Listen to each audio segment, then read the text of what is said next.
Please note that this episode was recorded in the weeks prior to George Floyd's death.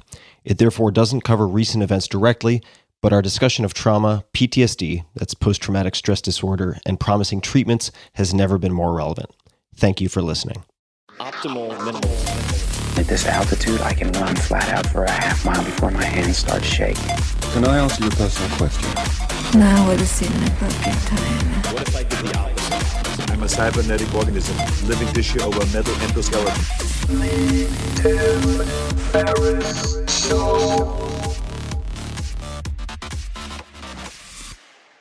This podcast episode is brought to you by Helix Sleep. Sleep is super important to me. In the last few years, I've come to conclude it is the end-all, be-all, that all good things, good mood, good performance, good everything seem to stem from good sleep. So I've tried a lot to optimize it. I've tried pills and potions, all sorts of different mattresses, you name it. And for the last few years, I've been sleeping on a Helix Midnight Luxe mattress. I also have one in the guest bedroom, and feedback from friends has always been fantastic. It's something that they comment on. Helix Sleep has a quiz, takes about 2 minutes to complete, that matches your body type and sleep preferences to the perfect mattress for you. With Helix, there's a specific mattress for each and every body. That is your body, also your taste. So let's say you sleep on your side and like a super soft bed. No problem. Or if you're a back sleeper who likes a mattress that's as firm as a rock, they've got a mattress for you too. Helix was selected as the #1 best overall mattress pick of 2020 by GQ Magazine, Wired, Apartment Therapy, and many others. Just go to helixsleep.com/Tim, take their 2-minute sleep quiz, and they'll match you to a customized mattress that will give you the best sleep of your life. They have a 10-year warranty, and you get to try it out for 100 nights risk-free. They'll even pick it up from you if you don't love it. And now, my dear listeners, Helix is offering up to $200 off of all mattress orders and 2 free pillows at helixsleep.com/Tim. These are not cheap pillows either, so getting 2 for free is an upgraded deal. So that's up to $200 off and 2 free pillows at helixsleep.com/Tim. That's Helix, Helix, sleep.com/Tim for up to $200 off. So check it out one more time, Helix, Helix, sleep.com/Tim. This episode is brought to you by LinkedIn Jobs. Now more than ever, businesses are grappling with incredibly challenging times. A lot of things in life and business are changing, and we're all adapting to new priorities. While it does take time to adjust, LinkedIn believes that it's also possible to find and create opportunities in times of turbulence, in times of change. Whether you're looking to hire now for a critical role or thinking about needs that you might have in the future, LinkedIn Jobs can help. LinkedIn is an active community with more than 675 million members worldwide. LinkedIn screens candidates for the hard and soft skills you're looking for while putting your job in front of candidates looking for job opportunities that match exactly what you have to offer. With LinkedIn, you can hire the right person quickly when you need them. And if you need to hire for healthcare or essential services, you can post your jobs for free right now. When it's time to find and hire that right person, LinkedIn is here to help. Just visit linkedin.com/Tim. Again, that's linkedin.com/Tim to post a job now. Terms and conditions apply. This episode is brought to you by AG1, the daily foundational nutritional supplement that supports whole body health. I do get asked a lot what I would take if I could only take one supplement. And the true answer is invariably AG1. It simply covers a ton of bases. I usually drink it in the mornings and frequently take their travel packs with me on the road. So what is AG1? AG1 is a science-driven formulation of vitamins, probiotics, and whole food sourced nutrients. In a single scoop, AG1 gives you support for the brain, gut, and immune system. So take ownership of your health and try AG1 today. You will get a free 1-year supply of vitamin D and 5 free AG1 travel packs with your first subscription purchase. So learn more, check it out. Go to drinkag1.com/Tim. That's drinkag1, the number 1, drinkag1.com/Tim. Last time, drinkag1.com/Tim. Check it out. Hello, boys and girls. This is Tim Ferriss. Welcome to another episode of The Tim Ferriss Show. This episode has been a long time in the works. I wanted to get it just right, Rick Doblin, PhD. I've wanted to have Rick on this show for a long time indeed, and we wanted to get all of the pieces of the puzzle together first, which I think we did. Rick Doblin, PhD, is the founder and executive director of the Multidisciplinary Association for Psychedelic Studies, MAPS. This is an organization that I've gotten to know over the last handful of years and have supported. He received his doctorate in public policy from Harvard's Kennedy School of Government, where he wrote his dissertation on the regulation of the medical uses of psychedelics and marijuana, and his master's thesis on a survey of oncologists about smoked marijuana versus the oral THC pill in nausea control for cancer patients. Rick was also one of the early students under the legendary Dr. Stanislav Grof.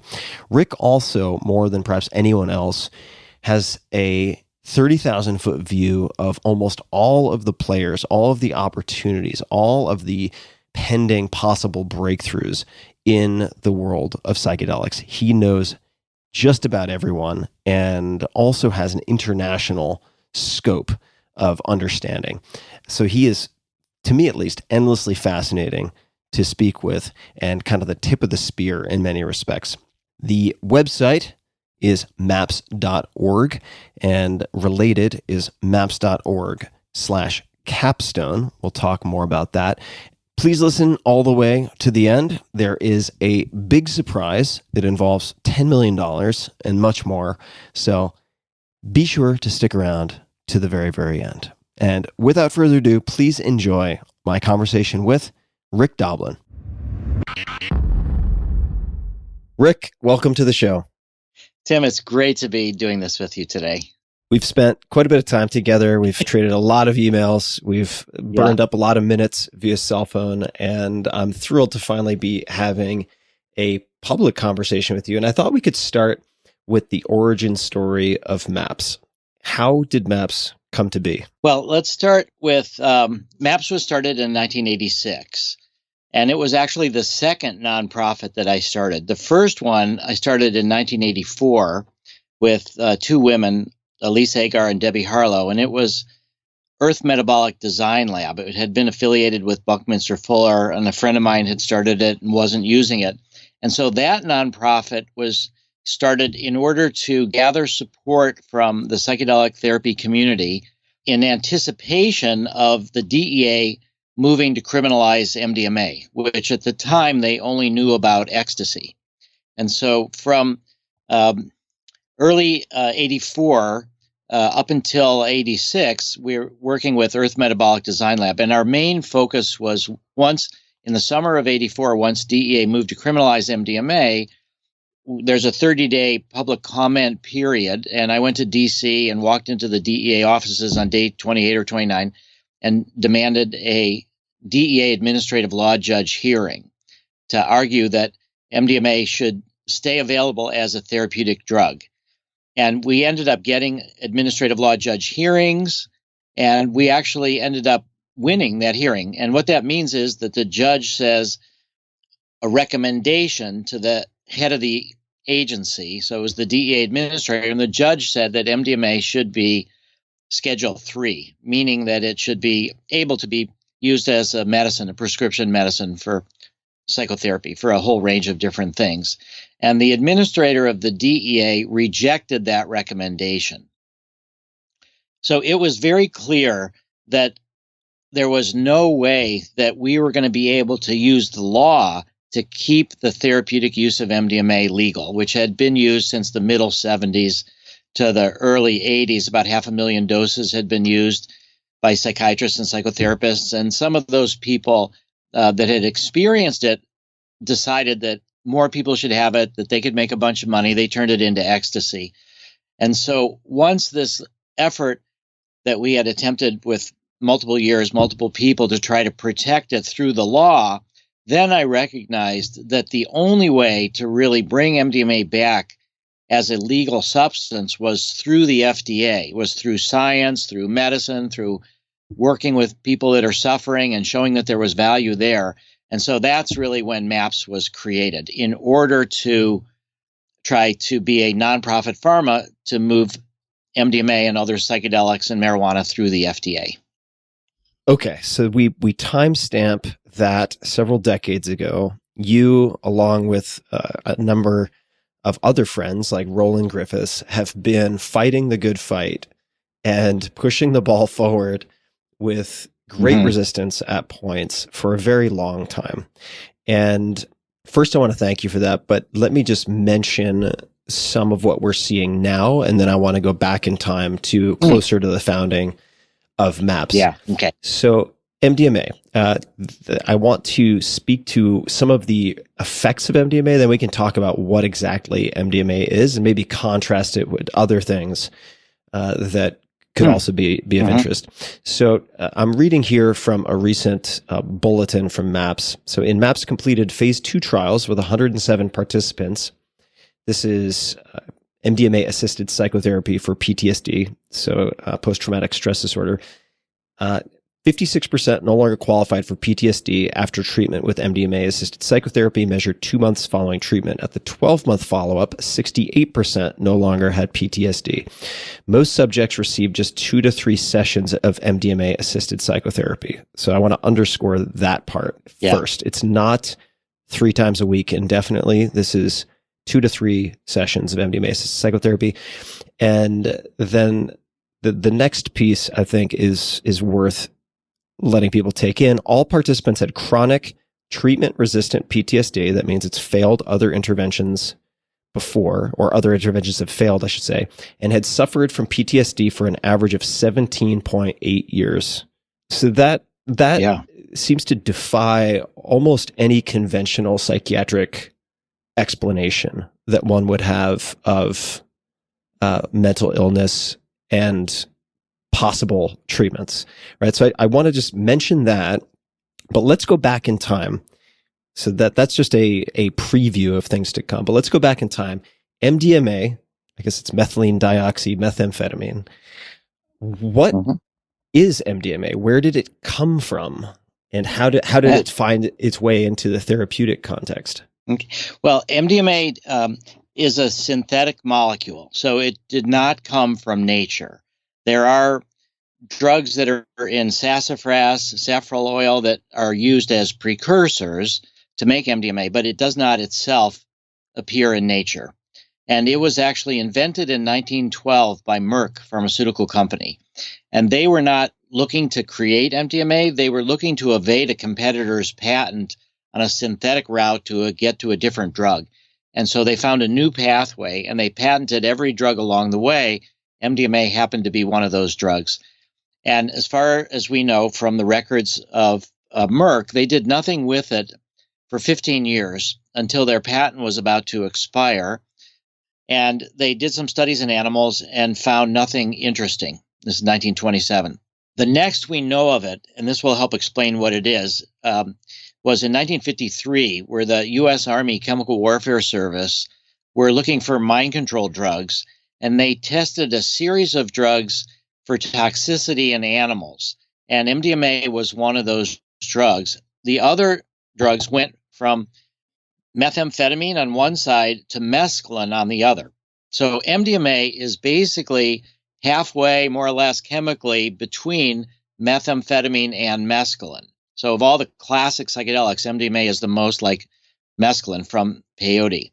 So it's got the energizing properties of methamphetamine, but it doesn't make you jittery. You can sit quiet. People have taken half doses and it's facilitated meditation. And it's like the sort of psychedelic properties of bringing to awareness inner material that mescaline has, but it doesn't do it in the same kind of ego dissolution way. The ego generally stays intact.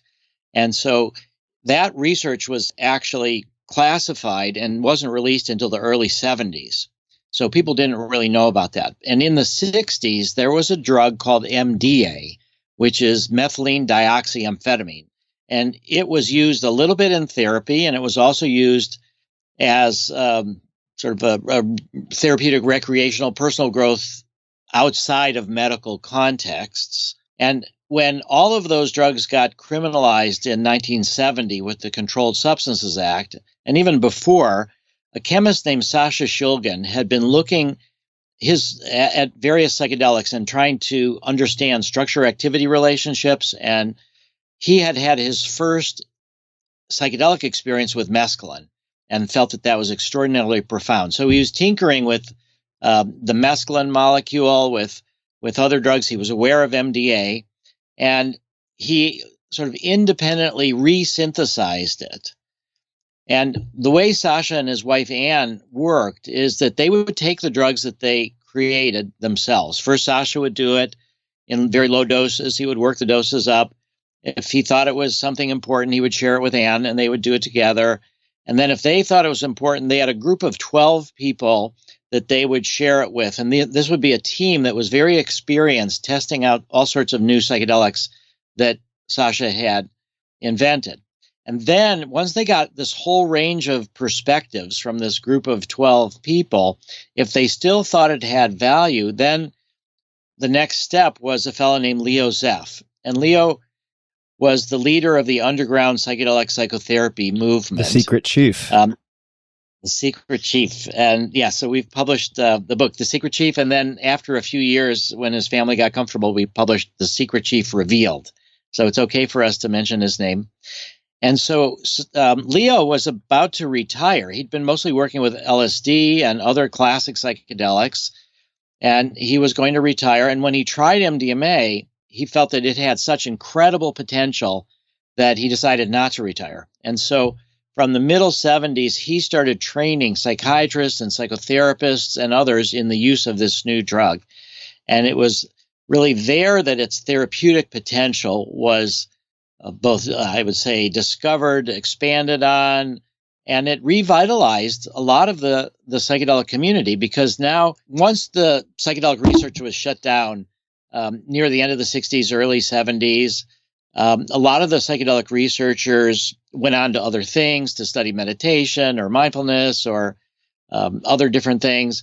And some small group still continued to work underground, but they had tools that were basically illegal. And so now they had this tool, MDMA, that was legal, and it was kept quiet for fear that if it was something that entered the public consciousness, the DEA would criminalize it. And that's actually what eventually did happen. But what a lot of people don't realize is that MDMA was a therapy drug before it became a party drug under the name ecstasy.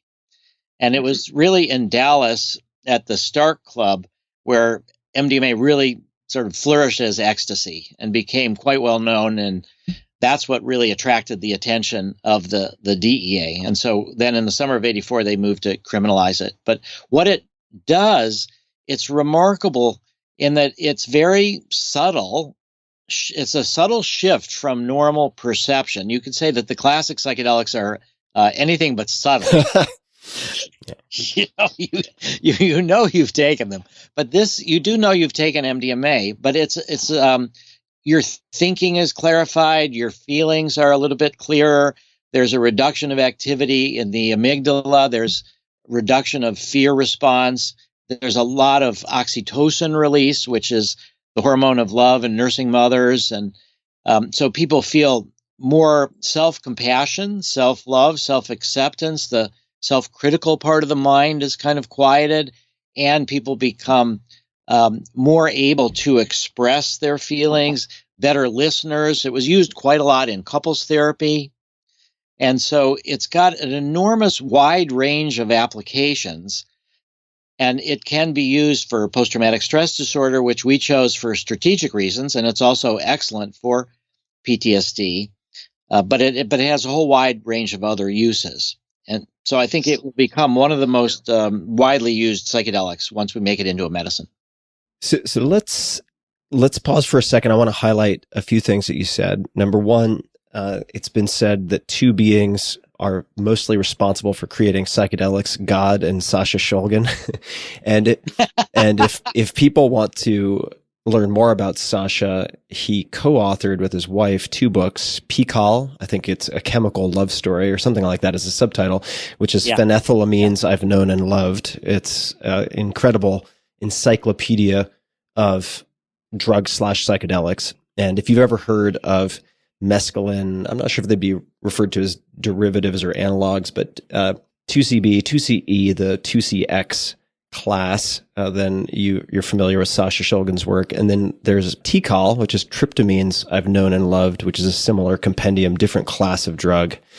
Mescaline would be an example of a phenethylamine, whereas something like DMT would be an example of a tryptamine for those people who know those acronyms. But Sasha Shulgin, fascinating character and prolific. I want to say certainly hundreds, maybe thousands of different compounds that were created. Yeah.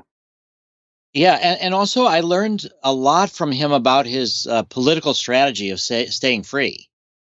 In that one of the things that Sasha did was he shared his information with everybody. Could I pause for 1 second just to say also, he was a renowned chemist, not just among underground therapists, but also he was a known quantity to for-profit sort of contracted chemists working with large companies. I just want to mention that as well. Oh, yeah. He worked for Dow Chemical and had invented, I think it was like a biodegradable insecticide or something. And he was rewarded by Dow, and they said, you can have a lab and do whatever you want. You're so creative, just we'll give you a lab and do whatever you want. And he started focusing more and more on psychedelics. And this was as the 60s was going on. And he eventually came to part ways with Dow and went independent and taught chemistry at UC Berkeley. And yeah, he was very well-renowned chemist. Well, and you were saying his strategy for maintaining freedom? Is that what you said? Yeah. So, yeah, for staying free. He actually had a DEA official that officiated at his wedding with Anne Shulgin. That's incredible. So he would develop these friendships with people, and it would be by sharing information. And he had his connections through the whole breadth of society, so that there was he would share it publicly with chemists who would then learn what he did and build on that, or he would share it with the DEA. He just had this view that if he ends up learning something, it's his obligation to share it with the world, and that's the way to stay safe. That he had personal trusting relationships with people in the DEA, even though he was fundamentally against the drug war and saw it as a major abridgment of human rights. But he could meet people for who they were as individuals, not necessarily as representatives or embodying all of the values of the organizations that they worked for. It was just very impressive. And you've been very good at maintaining some degree of Swiss neutrality, I would say. And I mean that as a compliment from a diplomatic standpoint, because even within the psychedelic communities, you've got the kind of drum and feather crowd who might hate the scientist crowd, and then the scientist crowd who doesn't like the neo-shamanic fill in the blank crowd, and then the ayahuasca people don't like the LSD people. There is a surprising amount of catty bitchiness within the sort of factions of the psychedelic community that are in some cases working together very well. But you've been extremely strategic. You used that word before, and we'll talk more about strategy. I want to just define a few things real quickly. You said post-traumatic stress disorder. This is something that maybe at some point in the future I will discuss from a personal perspective, but I'm not going to get into that this episode. Suffice to say, it's something I'm quite familiar with. And for those people who don't know, so PTSD, I'm just going to read here. PTSD, this is actually from a Psychedelic Science Funders collaborative document that you have seen. We won't read the whole thing, but and we'll certainly talk more about PSFC later, probably. So PTSD, post-traumatic stress disorder, is a serious and prevalent psychiatric condition that is the cause of significant morbidity and mortality. That's a pretty sterile, boring way to put it, but it affects people you might expect, like military veterans, and it could go by a different name, like shell-shocked, right? People who have difficulty reintegrating and functioning in civilian society. But PTSD is also extremely common in the civilian population. People who have been exposed to war zones, people who have been physically or sexually abused. There are many different types of traumatic experiences, and it causes subjective distress, can lead to alcohol or drug abuse, impair societal family relationships. Certainly people with severe symptoms may not be able to hold jobs, may draw their blinds and stay indoors in really bad cases. And it also increases the risk of other conditions like depression and suicide and so on, which is higher in PTSD patients than the general population. So I wanted to just give that as a basic, but let's make that concrete. And I'm going to use a more recent example, and then we're going to go back in time to, I think, 1984 with you. But could you tell us who John Lubecki is and why he came into your into your life, for lack of a better way to put it? Yeah. So John is a veteran from Iraq, and he had been blown up, was not so physically hurt, but he was physically hurt some, but he was more psychologically damaged. And when he came back from the war, he was so decompensating that he ended up attempting suicide on multiple occasions, including one time where he put a gun to his head and pulled the trigger, and luckily the round didn't work. He called it a squib load. And so he came very close to death, and out of desperation, he decided that he would volunteer for this MDMA study. And he was one of the very successful cases.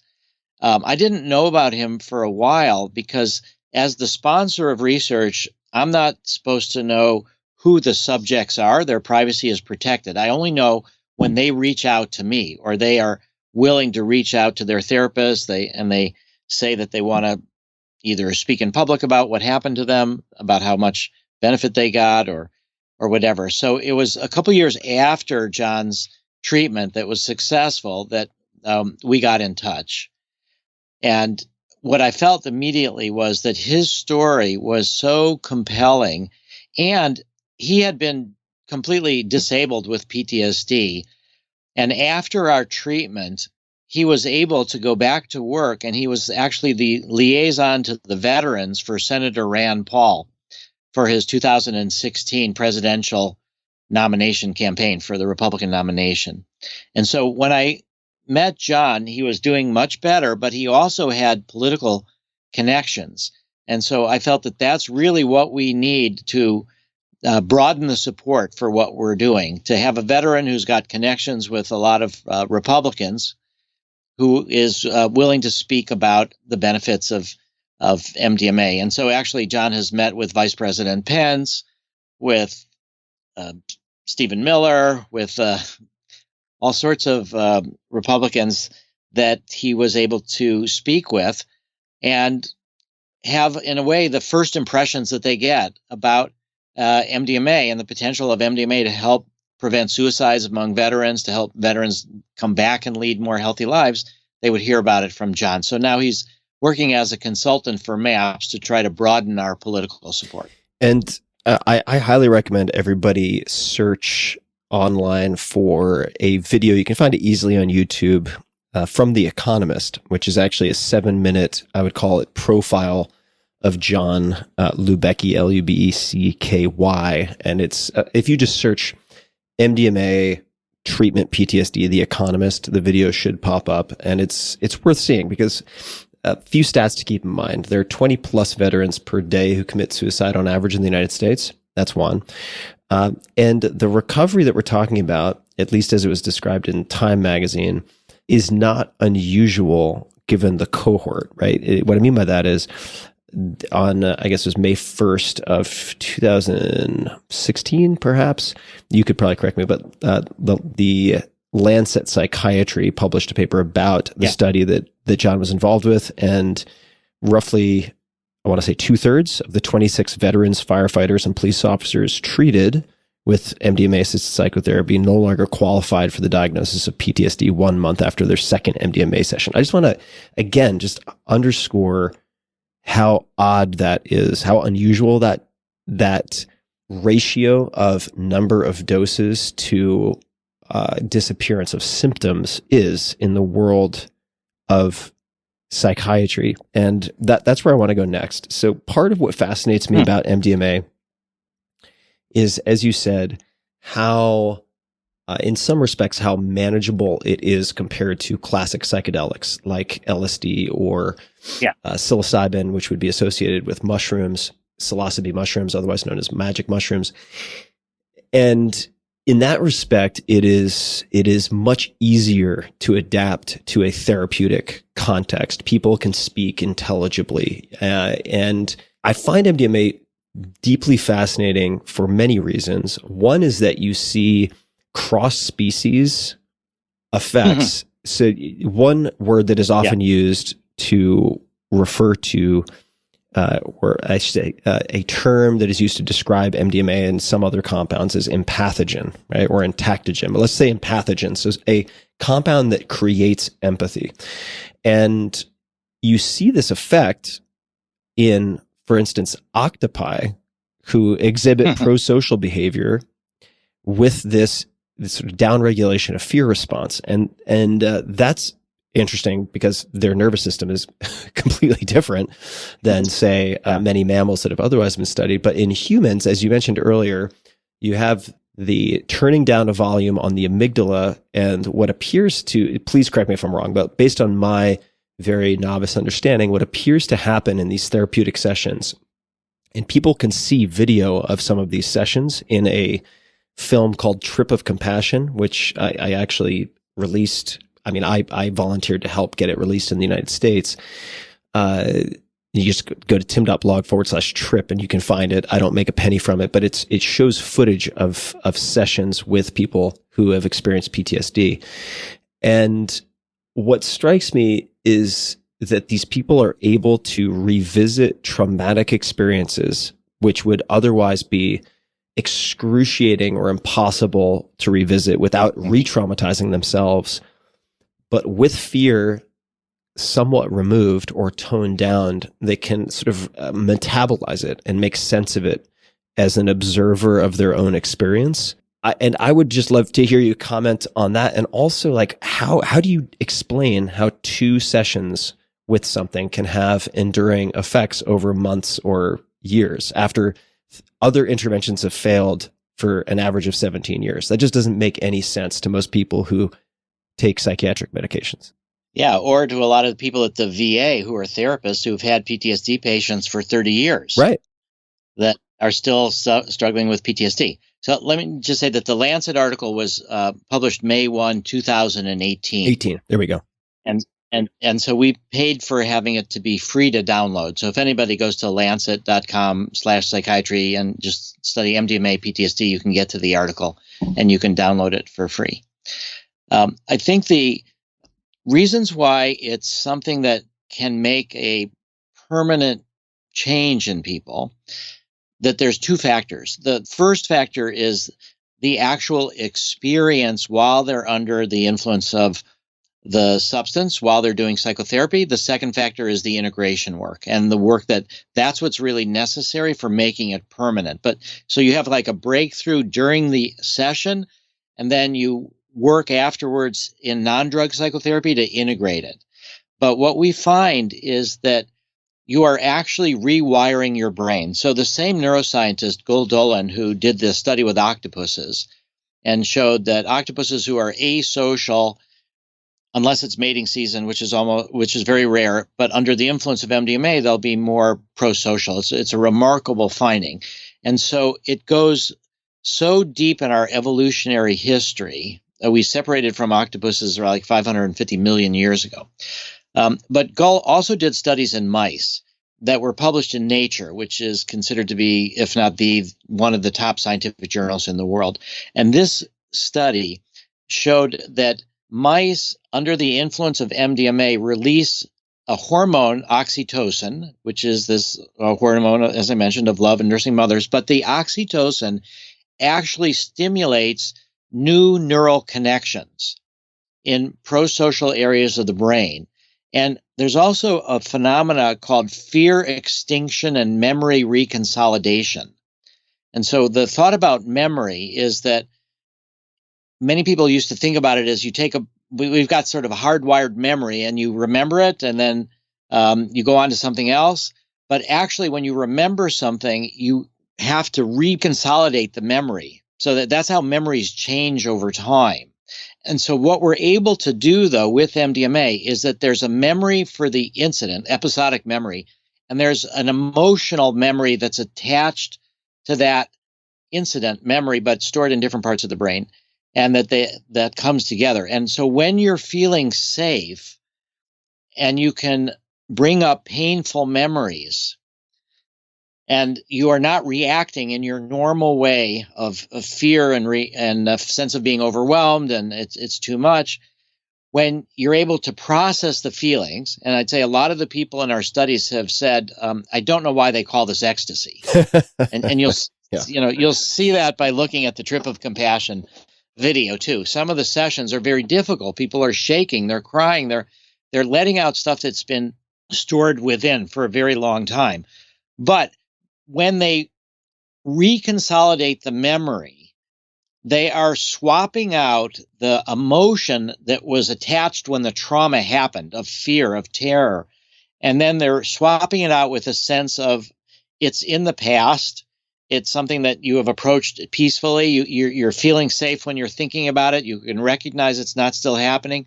So the next time that you remember the incident, you remember the incident with a different emotional tone, and that can be encoded in new neural pathways in your brain. And what we find is that under the influence of MDMA, people's memory for the trauma is increased. And you might think that that's a bad thing. Now they can recall a lot more details about the trauma and a whole sections. We had a firefighter that was in our study, and he and a bunch of his fellows were in a fire that the roof caved in and killed about 8 or 10 people. He survived, and under the influence of MDMA, he remembered whole stories, segments of what happened, that he thought he had the memory stitched together in the way it happened, but under the influence of MDMA, he remembered more of it. And so when you have these memories that are attached to fear, when they're unconscious and suppressed, they're influencing you. The world is not a safe place. You got to be suspicious of this or that. This could always happen again. So the fact that MDMA permits memory to come to the surface, where it can then be processed with this fear extinction and memory consolidation, and then it permits new neural pathways so that you can actually change the way you react in one session. Now, this is also true for psilocybin. Psilocybin has been shown to increase new neural connections as well. Yep. And other psychedelics do. So there's a kind of a rewiring that helps explain how you can have a fundamental change after just one session. But there still needs to be the reinforcement of that. And that's where the psychotherapy and the integration process comes in. Yep. You could say that a lot of people that take MDMA at raves and take ecstasy at raves and parties, they can also have some pretty powerful experiences. But if they don't do the integration work afterwards, then a lot of times the things will fade. And so that's why what we talk about, our treatment, is not really MDMA. It's psychotherapy facilitated by MDMA. Right. Which is also why you don't have every smoker who uses psilocybin quitting nicotine. But if you have the structure and format, like Dr. Matt Johnson at Hopkins did, looking at nicotine addiction and recruiting subjects explicitly who want to quit, you have these just never before seen results with abstinence 6 months later. But it's the therapeutic vessel and vehicle that is so important. I'll mention a few things related to that. Number one, Michael and Annie Mithofer are simply fantastic, two exceptional therapists who've helped a lot with the MAPS protocol for therapy. One of the tools in the toolkit that we don't have to get into right now, but that I do find useful and can be useful to people even outside of the psychedelic context is IFS. I think that's internal family systems. Yeah. And parts work, I think, is surprisingly profound and powerful when used well. Let's talk about another patient, and that is from 1984. I promised we would get to 1984. And just as a side note, also because you mentioned it, but we didn't get into it, and I know we're bouncing all over the place. Well, actually, first, MDMA is, and this is true with other psychedelics, but it produces a hypermnesia, the opposite of amnesia, this supercharged memory that is quite incredible. I mean, you will remember the texture of the couch, the exact pattern and fabric and color from when you were 3 years old. That could come up, something like that, or words in a language you studied for one semester 25 years ago. It brings up a lot of questions about the brain and the mind. And you mentioned that it can produce these not just functional changes in the brain, but structural beneficial changes, which is astonishing on some level to think about. Mm-hmm. And then the other acronym that I just want to take a second to describe for people, because I think more people listening to this will have heard of MDMA than MDA. What are, just in very brief terms, what are the biggest differences between MDA and MDMA? I tend to think of MDA as somewhere between MDMA and LSD and having a much longer duration of effect. But how would you, in brief, contrast MDA versus MDMA? Pretty much the way you just did. I think it is more in this kind of LSD, MDMA combination, meaning that there is more of ego dissolution. It's still got the body warmth. It's still got the reduction of fear. So it's different than LSD or psilocybin. You can still converse during most portions of it, but the peak is more nonverbal in different ways. It's more instinctual. And it was used in therapy as well. And one interesting point was that once MDMA became illegal, we could have thought that in the middle 70s to early 80s, when the use of MDMA was so widespread in therapy settings, that was because it was legal and the other drugs were not. And so once MDMA was illegal, then the question would be, will these underground therapists, now that all the tools are illegal, will they go back to MDA, which was more popular before MDMA? And to most parts, they have not. But it does have a lot of therapeutic potential. It is a pretty incredible drug. And it just is a little bit more what we'd say psychedelic than MDMA. And I think that's why the gentleness of MDMA, the profoundness, and the way that it's such a subtle shift makes it easier to integrate in the long run. Yeah, not as squirrely. And MDA has more effect on the heart. The military, when they were using it, the CIA mind control, they actually killed somebody with MDA by giving too high of a dose and having heart problems. So it's got a little bit more of that activation of the blood pressure. The blood pressure, got it.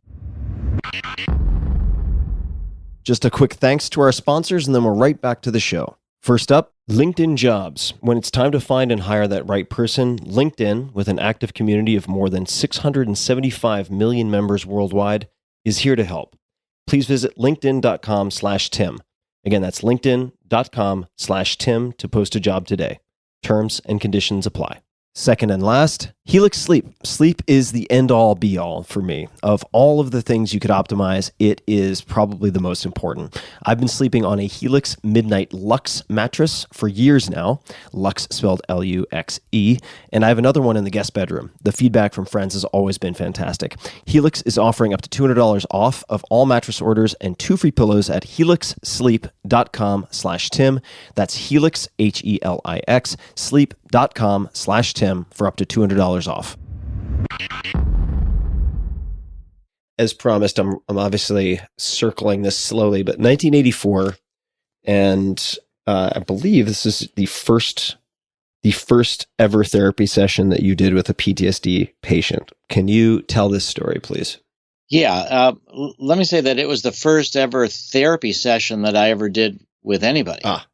Important. I would sit with people. So since 1972, when I was 18, and when I decided to go through psychedelic therapy myself, become a psychedelic therapist, try to bring back psychedelic research, I would sit for my friends and various other people. But these would be people looking for personal growth. And they were more or less healthy people. And of course, all of us who are more or less healthy have a lot of problems and a lot of challenges. So, high functioning neurotics, right? And everything else. So I would deal with difficult cases, but the first time I ever dealt with a patient was in 1984. And so as part of my training to become a therapist, I had studied with Stan Groff and Christina at Esalen. The summer of September 82 is when I first studied at Esalen with them for a month-long workshop. That's where I learned about MDMA. And then I went back in 84 for a month-long workshop that they had called the Spiritual Emergence Network. And the basis of that was that there's a lot of people that are struggling with what their purpose in life is, what's their meaning, what do they really care about, how do they approach death and various issues, and that sometimes people have these breakdowns, and they can be catalyzed by psychedelics, they could be just a normal breakdown, and that all too often these are breakdowns that could lead to breakthroughs, that these are dysfunctional patterns, and that they need something more healthy, but they break down, and often that gets pathologized, and they get medicated and hospitalized and tranquilized. And so the theory of this spiritual emergence network is that if we don't try to suppress the symptoms, but help people work through their issues, that they will end up potentially finding a new balance and be more healthy. So I had gone through a month-long training on how to work with people in these spiritual emergencies. And I had just come back home to Sarasota, to Florida, to New College, where I was a student. And I was only home for 4 or 5 days. And then a friend of mine called me up, and he said that he and his girlfriend had done MDMA together. And under the influence of MDMA, she had remembered being raped and almost killed. And that this was a terrifying memory for her. She had previously been in and out of mental institutions as a result of this and other traumas that she experienced. And she was so bothered that she might hurt herself. This painful memories had come to the surface that she checked herself into a mental institution, and she stayed there for about 6 days, and they gave her the same old drugs that she had gotten before and discharged her. And she felt hopeless, that these drugs had not helped her before. There was nothing that she knew of, and she was even more deciding to try to kill herself. And so my friend called me, and he said, can you help her? And I had sold them the MDMA, so I felt that in some ways I was responsible, but I also felt like I have just got this training in this spiritual emergence work, but I'm not qualified to work with somebody that's at life's at the razor's edge of death and life, that's so much worried about committing suicide. And so I felt that this was one of the most important turning points in my entire life. And I felt like if I were to say no to her, she didn't really have any other options. She'd tried the best that Western medicine could give her. She'd been hospitalized, she'd been medicated, none of that worked. And so I agreed at least to talk to her. And so during our conversation, I asked her that if she would just promise not to commit suicide when we were working together, I would take a chance. I would gather some women friends, and we would create a support system for her, and we would try to work with her. Because what I knew about MDMA, and I think this is important for people to realize, is that it brings things to the surface. But if you're not prepared for that, you can end up worse off a lot. And that's where the therapy comes in. It's not just giving the pill. It's the context. It's how you react to this internal material as it's coming up. And so Marcella was the woman, and she agreed to not commit suicide while we were working together. And that gave me the courage to work with her. And so she came down to Sarasota and moved into my house for about a month. And we did an MDMA experience, and it was so hard. It was so painful. It was like a tour of all the traumas that she had in her life. And I think that's also a clue for people, is that most of us, when we experience trauma, will be able to be resilient and can get over it. And it's not always the case, but those people that end up with PTSD are often those that have had a series of traumas, sometimes going back to childhood. And so this was the case for Marcella. So the first session was MDMA, and it was a series of these traumas that she'd experienced throughout her life. And I felt like we made a lot of progress, but it didn't feel to either of us like the problem had been solved, that she had found a new way to move forward. And so the next thing I thought was, let's try LSD. And so the next session began with LSD. This was about 10 days after the first session. So we'd had the first session, we'd had some integration time, and now we did an LSD session. And during what I knew also about LSD is that it was the first drug used in the treatment of PTSD. And it was the first psychedelic drug used in the treatment of PTSD. And it was used by Dr. Bastiaans, who was a Dutch psychiatrist. And after World War II, he started using LSD for what he called concentration camp syndrome. And he worked with a lot of Holocaust survivors, but he also worked with a lot of Dutch resistance fighters who were in the camps. And they later, after the war, became part of the Dutch government, and they protected him. And Bastiaans was the last person in the world that still had legal permission to give LSD to people up until the late 70s, early 80s. So I knew that LSD had been used for treatment of PTSD, but that it had been quite difficult. And so under the influence of LSD, Marcella got increasingly fearful that MDMA can reduce the activity in the amygdala. LSD doesn't do that. So the fear came, and she had these images of being on a foreign planet under a double sun and baking to death. And it was just too terrifying. She couldn't make any progress at all and was stuck. And so I thought, well, maybe if we administer half a dose of MDMA, that would decrease the fear enough so that she could continue to process what was happening, what was coming up to her in her memories. And so that was the breakthrough, was this half a dose of MDMA. And after that, by half a dose, you're talking about like 75 milligrams, something like that? Yeah, 60, 70 milligrams. Yeah, that it just cut the fear to the point where she could now finally process things. And so this symbolic thing that she had about being in a foreign planet with the double suns and baking to death, the symbolism was such that it was related to something in her life. So under the influence of MDMA, it condensed to being on Earth with a single sun after she had been raped and beaten and was thrown outside under the sun and left alone. So it turned into something in her life. And then what she started sharing was that this had been a date rape situation, and that this person had told her that if she ever told anybody about what actually happened or mentioned his name, that he would kill her. And so this had been about 10 years before that she and I met.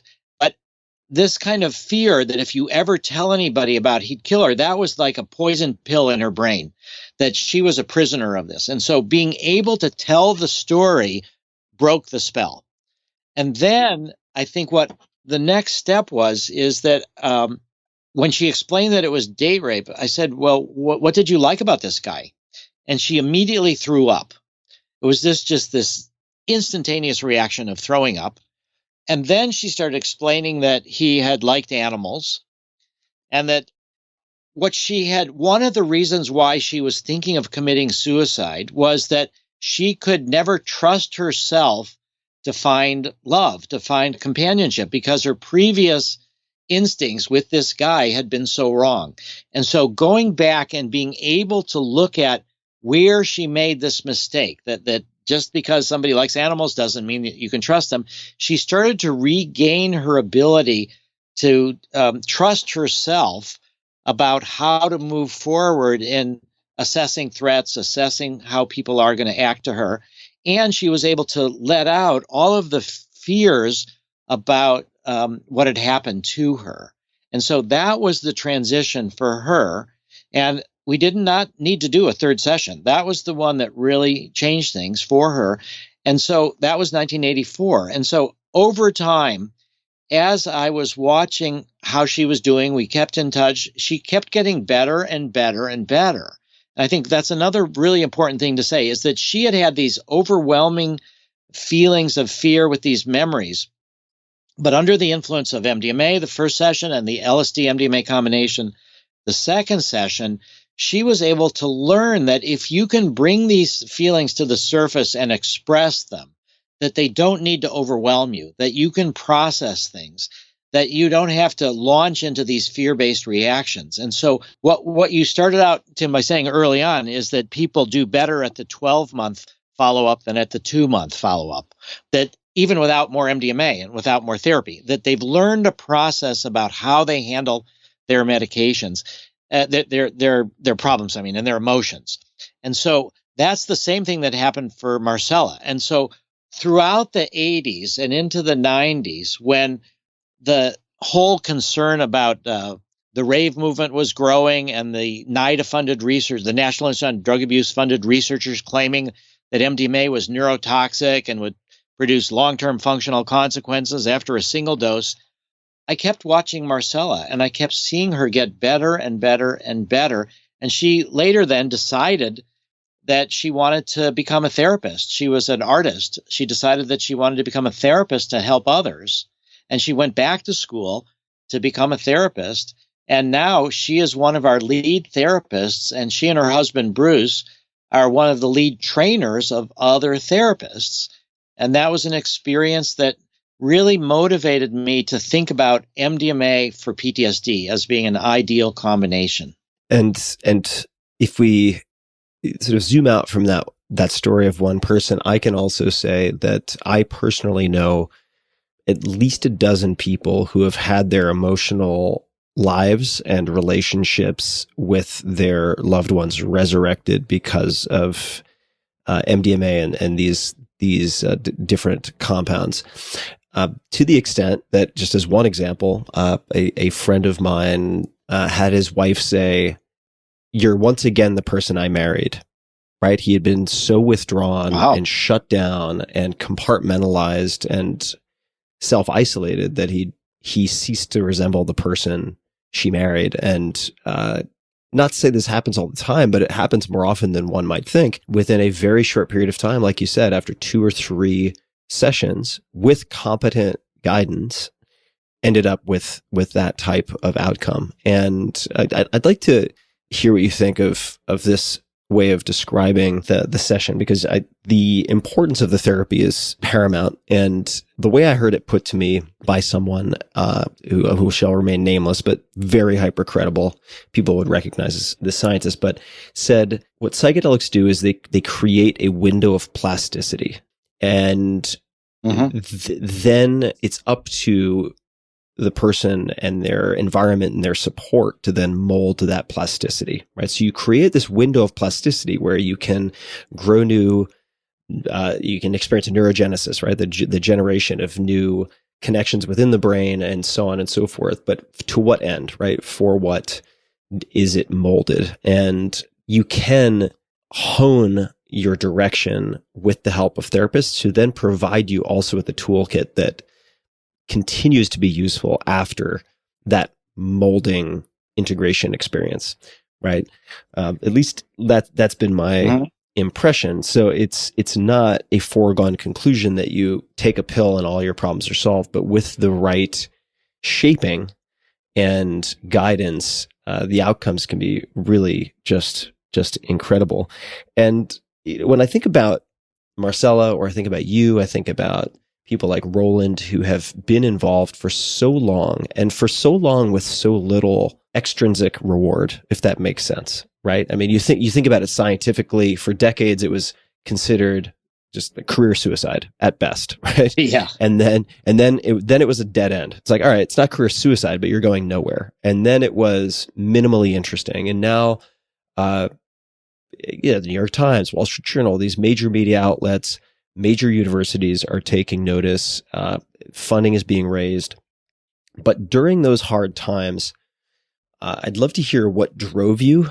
And I know there's one example that you haven't spoken about in as public a forum as this, but that it's perhaps more recent, but I think it kind of speaks to this, which is the suicide letter that that perhaps you could describe for people. Yeah. Let me say, first off, that just to further illustrate this story about it's not just a drug, and then we'll get to that, which is that 1 week, about 20 years ago, MAPS got contacted by 2 women with almost identical stories. They had taken MDMA at raves and had remembered being raped and prior sexual assault. But one of them told the story that she was with friends who just wanted to party, and that she knew that they didn't want to hear about this heavier thing that was coming to the surface. And so she stuffed her feelings down, and she had contacted us months later feeling way worse. And the other woman who contacted us just days away said that she was at a rave, took MDMA, the same thing happened, but she was with a girlfriend, and they went off into the corner and talked about what happened to her, and they were able to process it. And then she was able to go back to the party, and now she felt better after months later. So it's not the substance itself, it's how you respond to the material. Now, what drove me to do this in the first place was a certain kind of desperation, I would say, about the world. So when I was a very young boy, born in 1953, from a Jewish family, I was raised with stories of the Holocaust. I had distant relatives killed. I have a lot of Israeli relatives. And just the thought that there could be this dehumanization and genocide and just irrational thinking was terrifying to me. And that led me more and more to think about, psychological factors. And so I just felt that there was this imbalance that we as a species have, and that I as an individual have, where we are overdeveloped in our minds and underdeveloped in our emotions and spirituality. And so this was now about 15 years ago, and I had been contacted by this fellow who was quite troubled, and he wanted to be referred to an underground psychedelic therapist. And I wasn't ready to do that. And so he happened to live not far from where my therapist lived, down in Florida. And so I referred him to my therapist. And he worked with my therapist for a couple months. At this point, I was in Boston. I didn't live down there. But he went to my therapist for a couple months, and then he called me up and he said, it's just not doing what I need to do. I would like you to go ahead and refer me to an underground therapist. And so we talked about it some more. And he indicated that he had a tendency towards epileptic seizures. And it's conceivable, it's rare, but it's possible that psychedelics can catalyze a seizure. And I felt like the kind of underground settings are just not appropriate for somebody that could have a medical crisis. And so I said to him that I just could not, in good conscience, refer him to an underground therapist. And he said, all right. He felt kind of sad and seemed to accept it. And that was the end of our conversation. And I didn't hear anything for about 3 more months. And then I got a call from the police in his hometown. And they said, do you know this guy? And I was like, at first a little bit frightened. I wasn't sure what they were talking about. And I said, yeah, I do know him. And he did contact me, and I referred him to my therapist. And then he wanted further therapy. I wasn't able to help him with that. And they said, well, he's committed suicide, and he's left you a suicide note. And we wonder, would you like to see it? And I was like taken aback, but I said, yeah, if he's written a note for me, I should read it, no matter. And I thought it was going to be, you could have helped me, but you didn't. I'm really mad at you. Why didn't you do this? And when I got the note, the first thing I noticed was that he hadn't committed suicide a few days before then. He'd committed suicide the very next morning after our phone conversation, after I told him I couldn't refer him to an underground therapist, and that somehow it had taken 3 months for the police to get around to calling me. So that was shocking once I just saw the date on his letter, that it was connected to me giving him no more hope, that he decided that he would kill himself. And the note was the opposite of what I thought it would be. It wasn't condemning me. It wasn't angry. It was this kind of sad, sentimental, but gracious note. And he said, I don't blame you for not referring me to help. I blame the system. I blame the drug war. I feel that I might have been one more person who would still be alive if this therapy was legal. And you can tell people about this note if you want to do so. And that I just hope that my experience will motivate others to try to seek treatment, and motivate you to keep trying, because there's a lot more people that need help like this.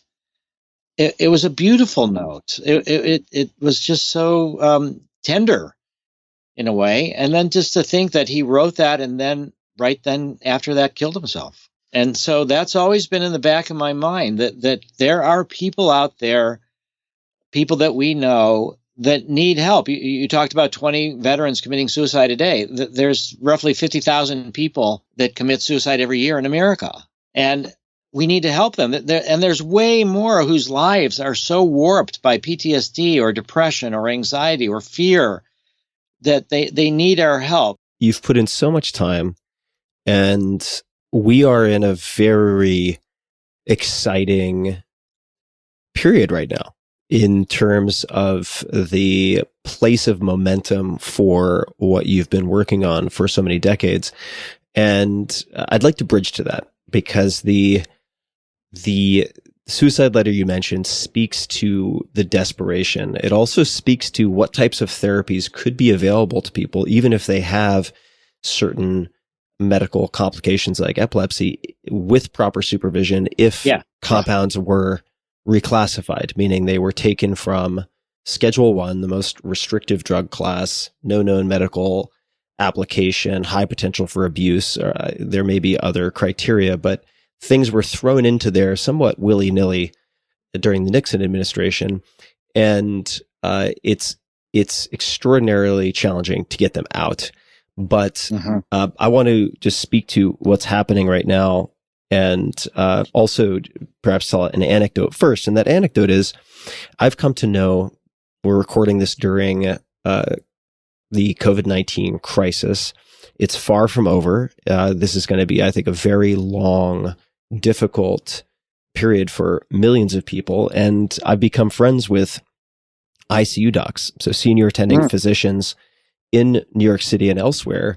And one of them, who's completely psychedelically naive, he's never used any of these compounds, reached out to me because he does not know how to process what he has seen and what he's had to do. He's seen so much death. He's had to make decisions about who gets ventilators and who don't. He's had to talk to, say, someone who is older with a lot of comorbidities, who's probably not going to make it even if they intubate them, and talk to the family about why they're not going to get a ventilator. I mean, things like that. And he doesn't know what to do, right? And so I say this just because I think this is trauma, and the difficulty in resolving trauma and the inefficacy of treatments for, say, PTSD is so profound. And it's also very timely, right? I feel like right now, talking to these first responders, talking to many other people who've been affected, who have loved ones who have died, who are simply suffering from acute anxiety, and this is bringing a lot to the surface, that I'm kind of watching the tide go out, and that there's a tsunami on the way of very high volumes of PTSD. Right. And I also have personal experience that I may discuss another time. So for all of these reasons, right, looking at the data, first of all, being driven by that and seeing results that represent an order of magnitude jump from anything that is close to being in second place, seeing video of the transformations that can take place. And I recommend everybody watch Trip of Compassion if you can. It's very intense, but the payoff is worth it. You, meaning MAPS, and PSFC, so the Psychedelic Science Funders Collaborative, have launched a $30 million capstone fund. So this is a campaign to get MDMA-assisted psychotherapy across the finish line and make MDMA a medicine. And after decades and decades of working on this, you have a number of excellent people involved with MAPS on the executive team. You have advisors now who have a lot of experience in pharma, biotech, drug development. And I'm at a point, I've been waiting for this point. You might not know this, but I've contributed to MAPS over the years in smaller ways, and I've been waiting for this precise window. So you're raising $30 million to get it to the finish line. You've already raised internally from people you know around $10 million. Yes, 10 million. And over the last week or so, and it's been an incredible week, A lot of things have come together beautifully. I've worked with Joe Green, who's president of PSFC, that's the Psychedelic Science Funders Collaborative, to get together a $10 million matching grant. Originally, as you and I know, we were going to record this podcast and we didn't have any matching grant. Then I thought, let's put together 5. I'll be part of that 5. And then we ended up at 10. And the intention was to announce it as we're doing on the podcast. And I'll explain what that means. And more accurately, it's a challenge grant. So you've got me, I'm putting in $1 million. You've got Peter Rahal, who's founder of RX Bar, James Bailey, founder of Bale Capital, Blake Mykoski, founder of Tom's, all 7-figure commitments. Then you have Stephen Alexandra Cohen of the Stephen and Alexandra Cohen Foundation coming in a big way with $5 million. And you have other people who are also committing capital.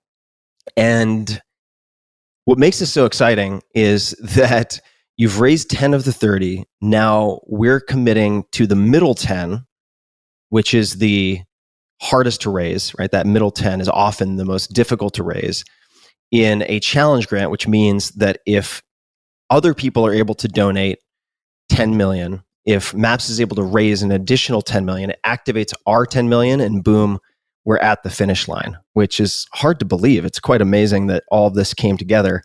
But Well, I'm so glad the microphones didn't work the first time and gave you something to do in this period of delay.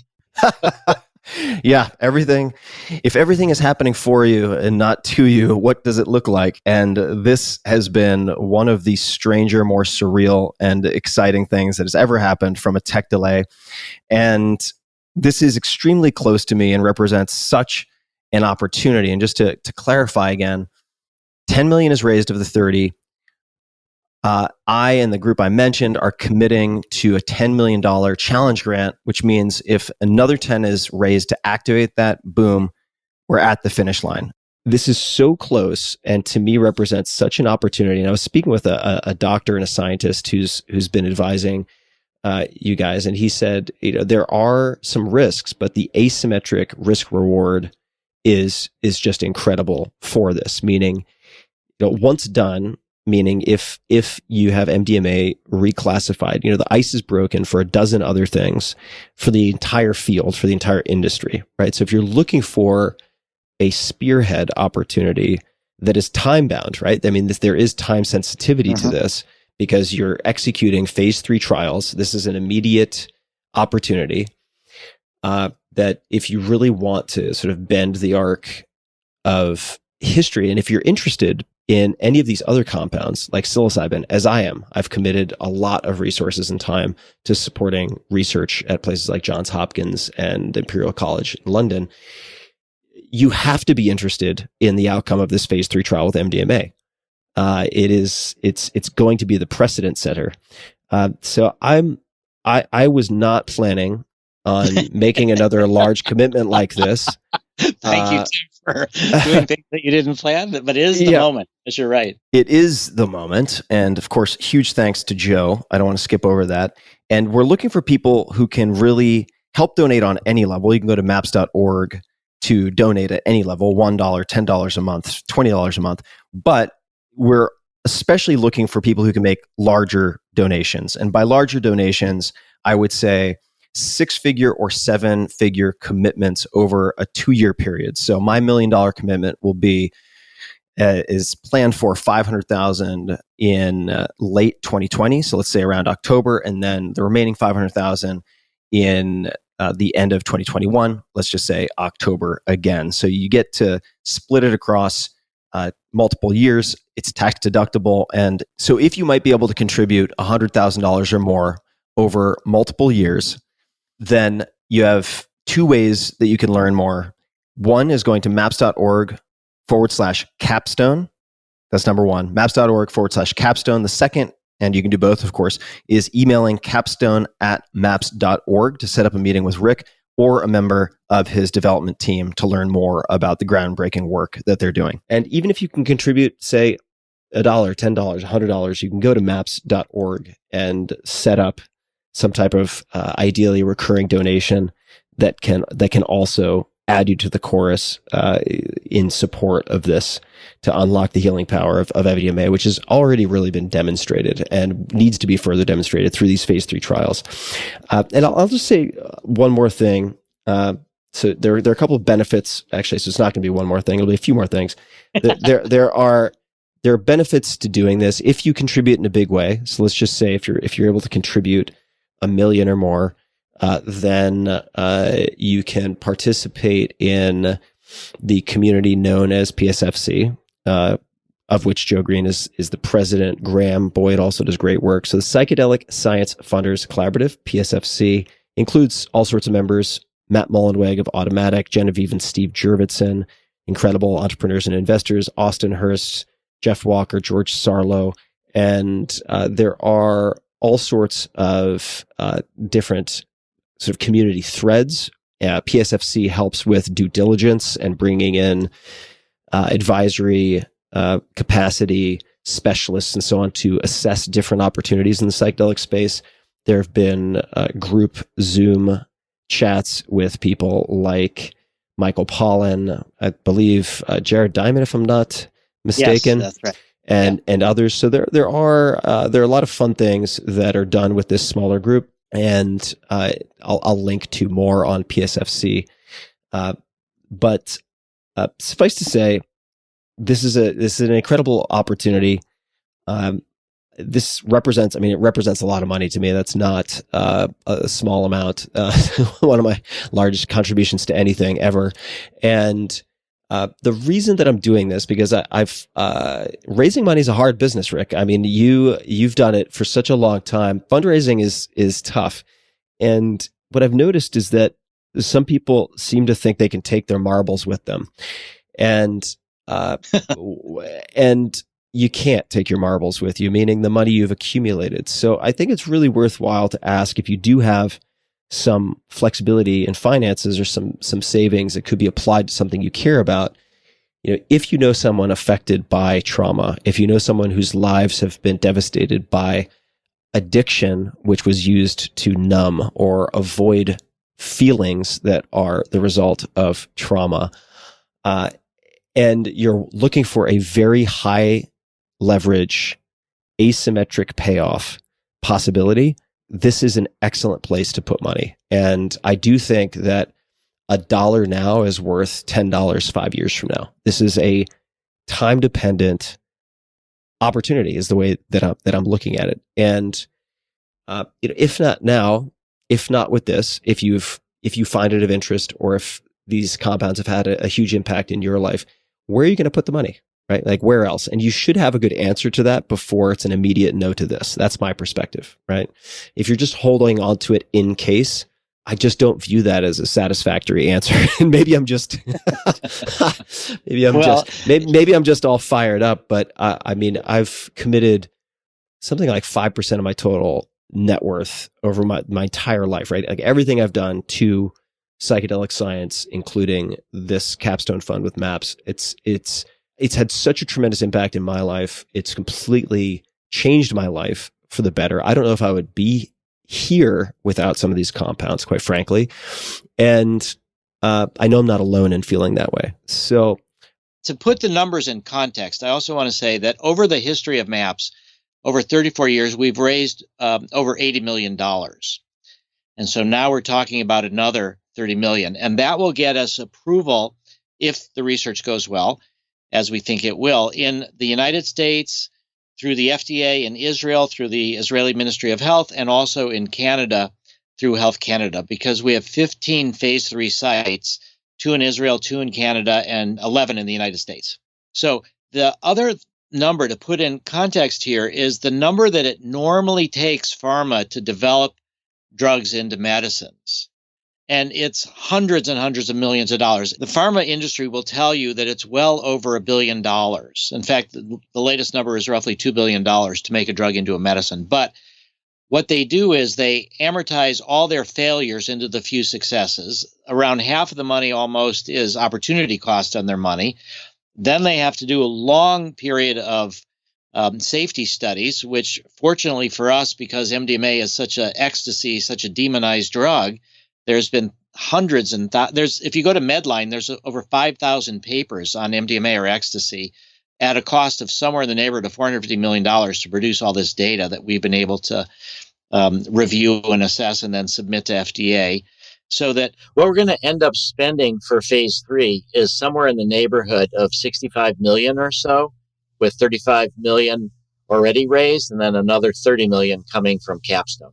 And it's the median is around, or the low end is somewhere like 350 million for pharma to make a drug into a medicine. So the things that contribute to us being able to do it so efficiently are, first off, we have a bunch of highly mission-driven people. We have 80 people now working for MAPS.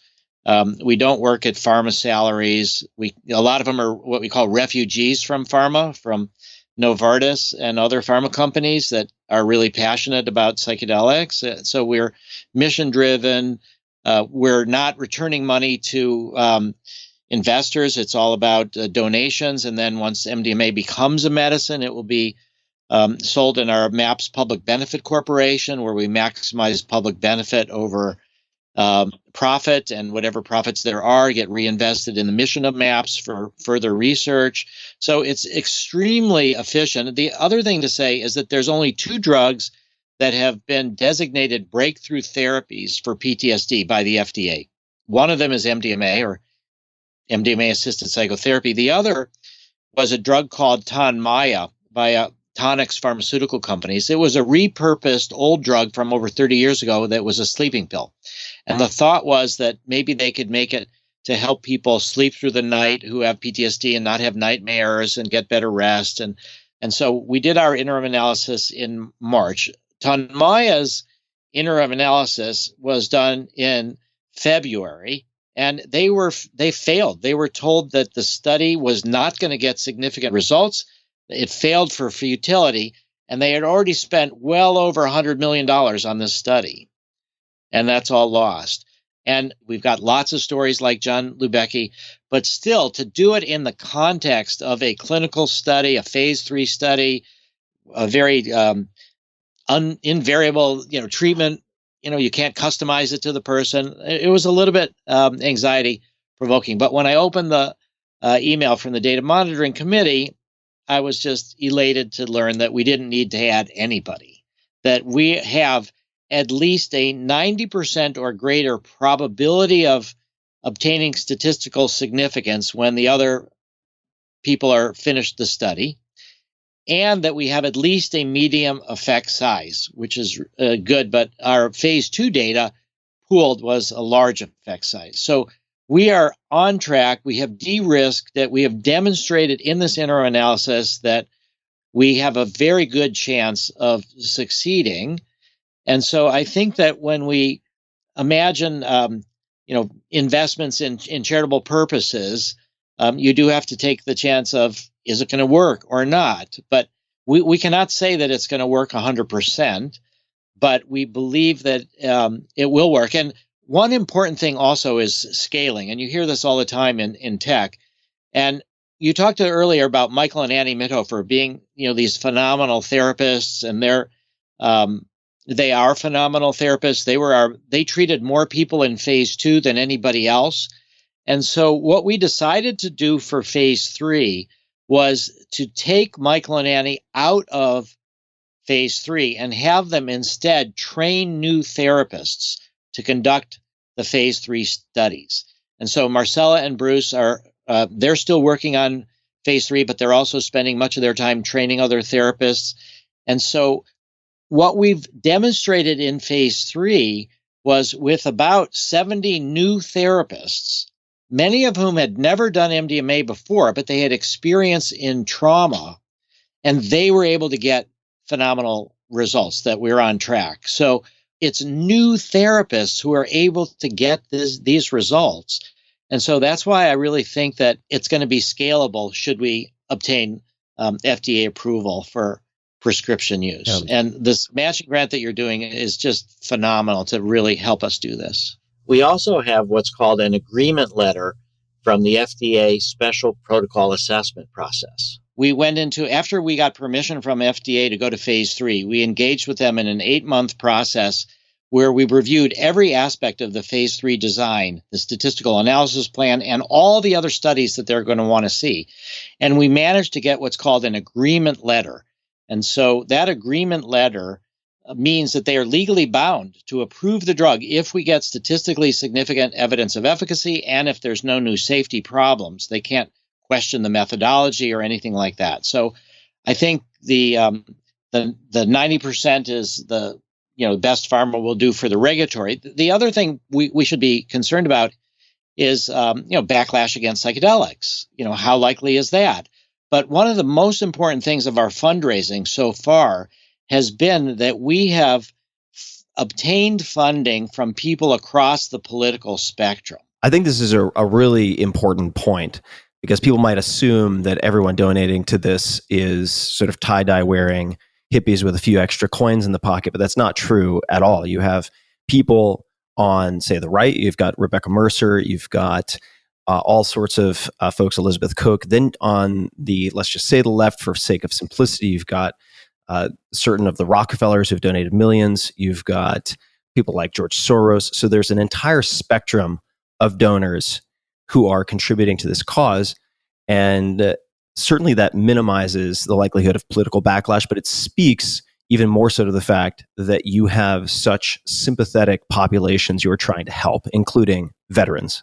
The Disabled American Veterans just put out May 1 their bi-monthly magazine, and the cover article is about MDMA for PTSD. So yeah. I think we're in as best shape as we could possibly be at the moment. Which is why I've come off the bench and I'm back on the field. And I just want to kind of simplify and clarify a bunch of what was just mentioned. So first is very few guarantees in life, but I have decided to re-engage and kind of push in all my chips on this right now because I view it as being highly de-risked, high probability of success with very asymmetric payoff. I mean, it opens the door, paves the way, breaks the ice, whatever metaphor you want to use, for potentially, a dozen compounds, including psilocybin. This is a very, very important, what I would consider, say, vanguard moment and initiative for psychedelics overall. And MDMA is the representative that is furthest ahead. So I'm putting in $1 million of my own money, which is a lot of money for me. We also have, as I mentioned before, Peter Rahal and James Bailey, Blake Mycoskie, and then, of course, the Stephen and Alexandra Cohen Foundation. Huge thanks to all of them and others who are contributing money for this $10 million challenge grant. And if you have the possibility, if you're open to considering donating 6 figures, meaning $100,000 or more over multiple years, then please check out maps.org/capstone. And you can also email capstone@maps.org. And I feel like I've done my homework on this. I mean, I've been very immersed in this world and the science for 5 or 6 years now, and have given MAPS smaller amounts of capital to see how well that's used in the past. I've done that with other outfits in different universities. And this is the right time to contribute. So if you need more convincing, then I would suggest watch the Jonathan Lubecki video created by The Economist, looking at MDMA's treatment for PTSD. Also consider watching Trip of Compassion. You can find that at tim.blog/trip, which I suggest everybody watch anyway, just because it shows how badly someone can feel they are damaged and flawed and irreparable, and how they can regain their footing in life and really feel resurrected. I mean, it's incredible to watch, and you get to see it in visual storytelling with real session footage. But I hope you guys will join in. Like, if you've been sitting on the sidelines wondering, how can I support? How can I get involved? And a lot of people, hundreds of people have asked me, this is a good place to place some chips. I'm putting in a lot of chips personally, so I'm not just talking the talk. I'm putting a lot of skin in the game. Yeah. Now, Tim, there's another background factor. So we have tried the traditional sources of funding, and that has not worked. So, for example, there is over 1 million veterans that are receiving disability payments from the Veterans Administration for PTSD. and it costs the Veterans Administration somewhere in the neighborhood of $15 to $20 billion a year on these disability payments. And they pay multiple billions of dollars every year on SSRIs and other things to treat people with PTSD. And yet we've not been able to get a penny from the VA. In fact, we are paying researchers affiliated with the VA to blend MDMA with their non-drug psychotherapies as a way to try to educate the VA. So maybe one day they will get involved, but I don't think they're going to help us get it approved. The other thing is the National Institute of Mental Health. So last week, there was an article in the Washington Post about how COVID is going to produce, as you said, a tsunami of mental health problems. And one of the people that was quoted was the woman in charge of PTSD research at the National Institute of Mental Health. And so we've been trying for about 15 years to get any kind of support from the National Institute of Mental Health. And so I just sent her an email the other day, and I said, is there a way for NIMH to help us? This is a crisis. You've acknowledged this in public. And the answer was no. And the reason is because they say that they only look at mechanism of action studies, sort of academic science studies on how things work. But the FDA, to approve a drug, you need to prove safety and you need to prove efficacy, but you don't have to have the faintest idea how the drug works. And in fact, a lot of the drugs that are approved, we don't really know how they work, but the important thing is, can we reduce suffering? Can we give them to people? And if it seems to help, we don't need to know the mechanism of action. So at National Institute of Mental Health, though, says, no, we only support these scientific studies. So we've tried the VA, the Department of Defense, the National Institute of Mental Health, a lot of the major foundations. The Wellcome Trust is the largest foundation in England, started by Burroughs Wellcome stock, by pharmaceutical stock. They're focused on neuroscience and psychology. And they said, go away. It's a reputational risk for us. Yeah. I said, it's a reputational opportunity. But that didn't work. Well, let me speak to that, because this has been a question a lot of people have had for me. I've been very public, obviously, in the New York Times pieces and Fortune magazine, on the podcast. I've spoken very transparently about my support of scientific research related to these compounds. And I will say that, particularly given the populations we're talking about, victims of sexual abuse, disabled veterans, people suffering from PTSD, treatment-resistant depression in, say, the Hopkins studies, I have been absolutely astonished at the zero amount of blowback that I have experienced. It has been purely 100% reputational upside. And that's not why I did it, but I girded my loins and prepared myself to deal with a bunch of bullshit, and it just hasn't come. It's been nothing but support. And in fact, people have reached out to me who I never thought in a million years would ever reach out to me to confide in their own struggles and also ask how they can help. So it is from my perspective, as you said, not a reputational risk at all. I know that's strange for me to say, and I usually wouldn't paint such a binary picture, but I really do feel right now it is much more reputational upside than downside. So let's do this, Rick. We've covered a lot of ground. I want to provide a quick recap to help people. Suffice to say, there is the Capstone Fund. This is a $30 million fund to get MDMA to the finish line. I believe in this. I'm committing $1 million. There is a $10 million challenge grant that can be activated if another $10 million more is raised in the next 90 days. I'm going to hold very strong to that deadline. This is all or nothing. And you can contribute and learn more if you're contemplating at least $100,000 over multiple years. Again, tax deductible, by emailing capstone@maps.org to learn more, and or going to maps.org/capstone. You can certainly contribute less, and every dollar does count at maps.org. But I think we should close up soon, because that's the message. That's the call to action. That was I think that's what we want to leave fresh in people's minds. We'll link to everything we've discussed, all the names we mentioned, Leo Zeff, Sasha Shulgin, all of the books, all of the resources, all of the compounds. They'll all be in the show notes at tim.blog/podcast, including links to all of the MAPS URLs that we mentioned, and also PSFC, the funding collaborative, psfc.co. But Rick, what else would you like to say? Is there anything else you'd like to close with before we wrap up? Well, first, I'd like to thank you and Joe Green and Graham Boyd at PSFC for this incredible $10 million challenge grant.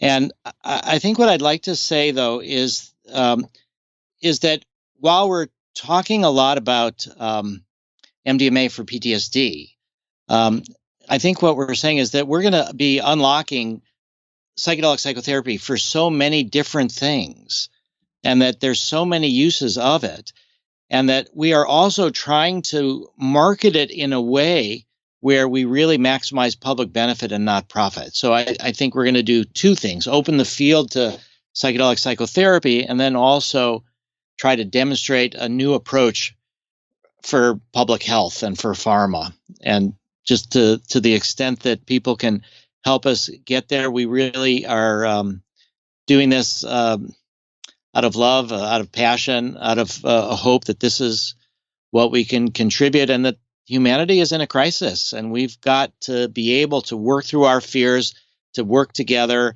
And I think that I'm very optimistic in that sense. I think we have the tools, but we need to really bring them forward, and now is the time. This $10 million challenge grant is going to be an absolutely critical component to our ability to move forward. Well, Rick, it's always fun to spend time with you. You're inspiring. You are a workhorse. I've seen you more than once running to catch your plane before they shut the gate with a laptop in one hand, like a waiter running through a restaurant, typing out email.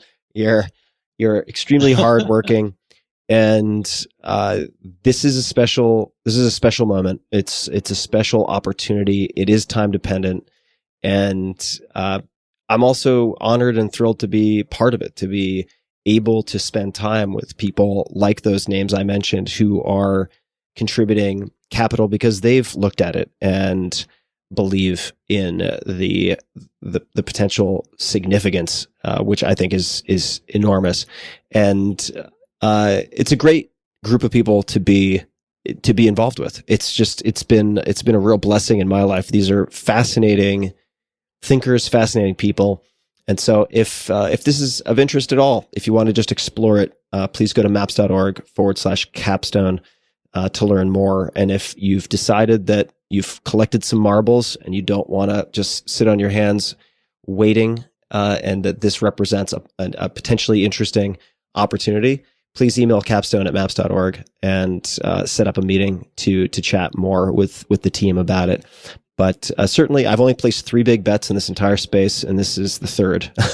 I was only planning on making 2 because I wanted to tip over some dominoes with the last 2. And I just think with all the feedback I've had from specialists and doctors and researchers who assessed this, who initially were very, very skeptical, we don't have to spend time on it now, but they are now converts. And I'm very excited for what's to come. So again, to recap, it's a $10 million challenge grant that has to be met within the next 90 days to be activated. Maps.org/capstone, capstone@maps.org. If you have $100,000 or more that you could potentially put to work to be part of this, if you can contribute anything, less, $1, $10 a month, whatever it is, everything counts, and you can go to maps.org, which can show you exactly how to do that. Rick, thank you so much for taking the time. I know you're tireless, and it impresses the hell out of me. But it's still meaningful for you to carve out some time to do this. So I want to thank you for having the conversation. Oh, my pleasure, Tim. And I think we will be able together to bring these healing technologies to the world. Absolutely. And I will leave it there for now. For everybody who has tuned in, thank you for listening. And until next time, take care, be safe, and consider checking out maps.org/capstone. Thanks for listening. Hey guys, this is Tim again. Just a few more things before you take off. Number 1, This is 5 Bullet Friday. Do you want to get a short email from me? Would you enjoy getting a short email from me every Friday that provides a little morsel of fun before the weekend? And 5 Bullet Friday is a very short email where I share the coolest things I've found or that I've been pondering over the week. That could include favorite new albums that I've discovered. It could include gizmos and gadgets and all sorts of weird shit that I've somehow dug up in the world of the esoteric as I do. It could include favorite articles that I've read and that I've shared with my close friends, for instance. And it's very short. It's just a little tiny bite of goodness before you head off for the weekend. So if you want to receive that, check it out. Just go to 4hourworkweek.com. That's 4hourworkweek.com, all spelled out, and just drop in your email and you will get the very next one. And if you sign up, I hope you enjoy it. This episode is brought to you by LinkedIn Jobs. Now more than ever, businesses are grappling with incredibly challenging times. A lot of things in life and business are changing, and we're all adapting to new priorities. While it does take time to adjust, LinkedIn believes that it's also possible to find and create opportunities in times of turbulence, in times of change. Whether you're looking to hire now for a critical role or thinking about needs that you might have in the future, LinkedIn Jobs can help. LinkedIn is an active community with more than 675 million members worldwide. LinkedIn screens candidates for the hard and soft skills you're looking for while putting your job in front of candidates looking for job opportunities that match exactly what you have to offer. With LinkedIn, you can hire the right person quickly when you need them. And if you need to hire for healthcare or essential services, you can post your jobs for free right now. When it's time to find and hire that right person, LinkedIn is here to help. Just visit linkedin.com/Tim. Again, that's linkedin.com/Tim to post a job now. Terms and conditions apply. This podcast episode is brought to you by Helix Sleep. Sleep is super important to me. In the last few years, I've come to conclude it is the end-all be-all, that all good things, good mood, good performance, good everything seem to stem from good sleep. So I've tried a lot to optimize it. I've tried pills and potions, all sorts of different mattresses, you name it. And for the last few years, I've been sleeping on a Helix Midnight Luxe mattress. I also have one in the guest bedroom, and feedback from friends has always been fantastic. It's something that they comment on.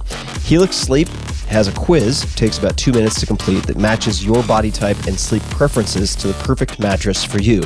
With Helix, there's a specific mattress for each and every body. That is your body, also your taste. So let's say you sleep on your side in like a super soft bed. No problem. Or if you're a back sleeper who likes a mattress that's as firm as a rock, they've got a mattress for you too. Helix was selected as the #1 best overall mattress pick of 2020 by GQ Magazine, Wired, Apartment Therapy, and many others. Just go to helixsleep.com/Tim, take their 2-minute sleep quiz, and they'll match you to a customized mattress that will give you the best sleep of your life. They have a 10-year warranty, and you get to try it out for 100 nights risk-free. They'll even pick it up from you if you don't love it. And now, my dear listeners, Helix is offering up to $200 off of all mattress orders and 2 free pillows at helixsleep.com/Tim. These are not cheap pillows either, so getting 2 for free is an upgraded deal. So that's up to $200 off and 2 free pillows at helixsleep.com/Tim. That's Helix, Helix, sleep.com/Tim for up to $200 off. So check it out one more time, Helix, Helix, sleep.com/Tim.